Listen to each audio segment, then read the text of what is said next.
A post-COVID economic surge has given job seekers leverage they haven't enjoyed in a long time. Right now, companies just can't find enough employees. That's Jackie Ducci on your left-hand side, the CEO of Ducci & Associates and the host of the Almost Hired podcast. There are actually 5 million less people in the employment market now than there were pre-COVID. So it's a tremendous opportunity for people. Now's the time to leverage the worker shortage to advance your career. If you have a job, climb the ladder you're on. It's easier to promote from inside than to look outside, especially with the labor shortage right now. It pays for your current company to keep you happy. Employers are always worried about retention. Why would they want to bring somebody in from the outside that they have no idea if they're going to fit in when they have someone who's already been there who loves it and wants to do more? Promotions cost less than hiring. Turnover is very expensive. Things like the cost of job postings, and recruiters are not cheap, but also in terms of people's time. An interview process can go anywhere from a couple weeks to months, and there are a lot of people involved in that. If you're out of work or unhappy where you are, hop on a new ladder. Start by activating your network.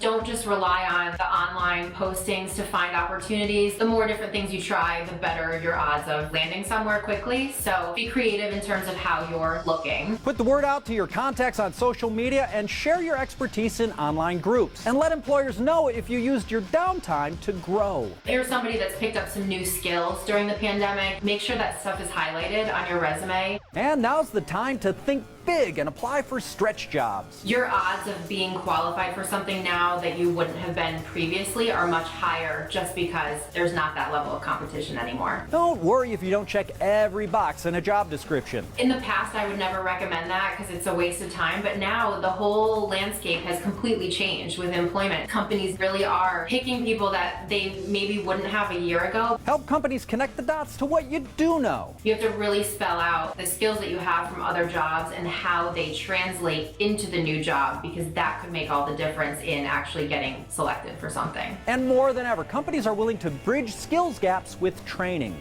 Some companies are definitely taking that extra effort right now to teach people what they need to know, bring them up to speed if they're good people who are really motivated and really want to be there. Finally, remember to think broad. Since the pandemic, we're in this era of remote work. And a lot of companies have figured out that people can do that just as effectively as actually being in the office, depending what industry you're in. Landing a new gig is partly a numbers game, and you can increase your odds by expanding your geography. You're not limited anymore to applying for jobs that are in your hometown or within an hour commute. You can literally be looking nationwide. You might find the perfect thing literally on the other coast. How to leverage the worker shortage to advance your career is at the top of the list.